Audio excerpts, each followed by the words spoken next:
देखिए, मैं बताना चाहूँगा कि जो हमारा ऑक्शन का प्रोसेस है वो कल है।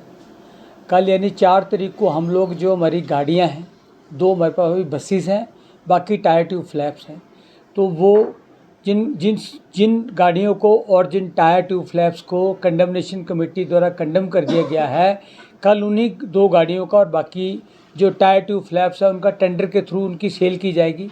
टेंडर आने के बाद टेंडर्स को खोला जाएगा। उसके बाद अगर टेंडर कमेटी जो वहाँ ऑक्शन कमेटी है, अगर उन्हें लगेगा कि जो ठीक प्राइस आ गया है, तो अगर कमेटी समझेगी तो टेंडर पे एक्सेप्ट कर सकती है। अगर चाहेगी कि टेंडर पे कम रेट आया है या किसी और कारण भी अगर टेंडर वो रिजेक्ट कर सकती है, तो 5 तारीख को जो है हम लोग फिर 11 बजे जो है ओपन ऑक्शन करेंगे। और मैं बताना चाहूँगा, अभी कॉस्टिंग का तो बिल्कुल नहीं, इसलिए नहीं बता सकते हैं क्योंकि टेंडर में कॉस्टिंग क्या आएगी इसके बारे में अभी किसी को नहीं पता है। तो ये तो मैं कल ही बता पाऊँगा या परसों बता पाऊँगा जब गाड़ियों की सेल होगी। परंतु ये बताना चाहूँगा कि कल हम लोग जसूर में जितनी हमारी धर्मशाला मंडल है उसकी 2 गाड़ियाँ हैं, बाकी उनके जो टायर ट्यूब फ्लैप हैं उनको हम लोग कल टेंडर से ऑक्शन कर रहे हैं। और परसों जो जो टेंडर में सामान नहीं बिकेगा या जो ऑक्शन कमेटी इसको एक्सेप्ट नहीं करेगी, उन टायर ट्यूब फ्लैप्स या गाड़ियों को हम लोग 5 तारीख को 11 बजे ओपन ऑक्शन के तहत सेल करेंगे। सभी से आग्रह है जो इसमें पार्टिसिपेट करना चाहता है वो हमारे डिविजनल वर्कशॉप जसूर से टेंडर फॉर्म ले सकते हैं और वो इस टेंडर का ओपन ऑक्शन में पार्टिसिपेट कर सकते हैं। सर, हर साल कितने टायर और बसों की ऑक्शन होती है? देखिए, ये एक सालाना तो नहीं बोल सकते, पर एज़ पर डिमांड हेडक्वार्टर जो है हमारे से लेते हैं कि कितने टायर नकारा हो गए हैं। उसके बाद एक कंडमनेशन कमेटी का चयन किया जाता है। कंडमनेशन कमेटी पहले ये देखती है कि जो टायर ट्यूब फ्लैप जो कंडम के लिए प्रपोजल यूनिट अफसर द्वारा रखी गई है, क्या वो यूजेबल तो नहीं है। अगर उन्हें लगता है कि इनको हम रीयूज़ नहीं कर सकते हैं, उसके बाद उस प्रोसेस के बाद एक कंडमनेशन बोर्ड बनता है जो कि इन टायर ट्यूब फ्लैप्स को कंडम करता है।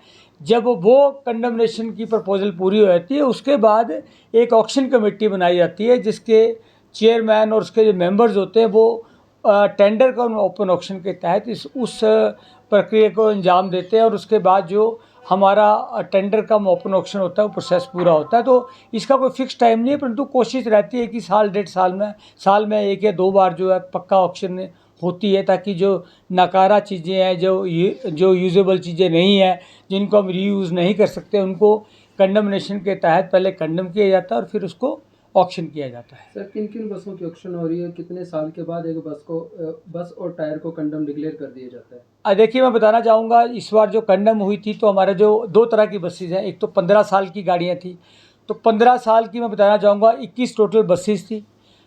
उसमें से एक हमारे 21 के बाद एक एग्जीबिशन वैन थी और 2 छोटी कैब्स थी। तो टोटल 24 गाड़ियाँ जिन्होंने 15 साल पूरे कर लिए थे।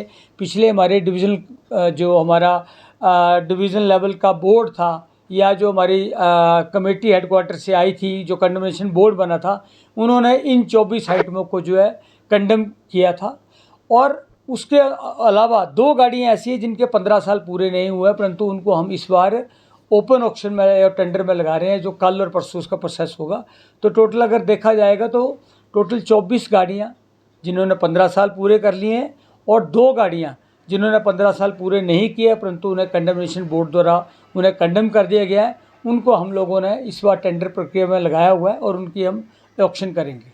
सर, पहाड़ों की सर्पीली पथरीली सड़कों पर निगम की बसें मैदानी इलाकों की अपेक्षा कितने साल में कंडम हो जाती है, कोई आइडिया? देखिए, मैं बताना चाहूँगा, जब भी गाड़ी आती है उसकी एक माइलेज फिक्स की जाती है। 7 lakh, 7.5 lakh, 8.5 number depending upon the seating capacity of the bus. तो अप्रॉक्सीमेटली आप ये लेके चल सकते हैं कि 8 लाख के किलोमीटर जो है गाड़ी वो हम लोगों ने निर्धारित की होती है कि इतनी किलोमीटर वो गाड़ी चलनी चाहिए। ठीक है।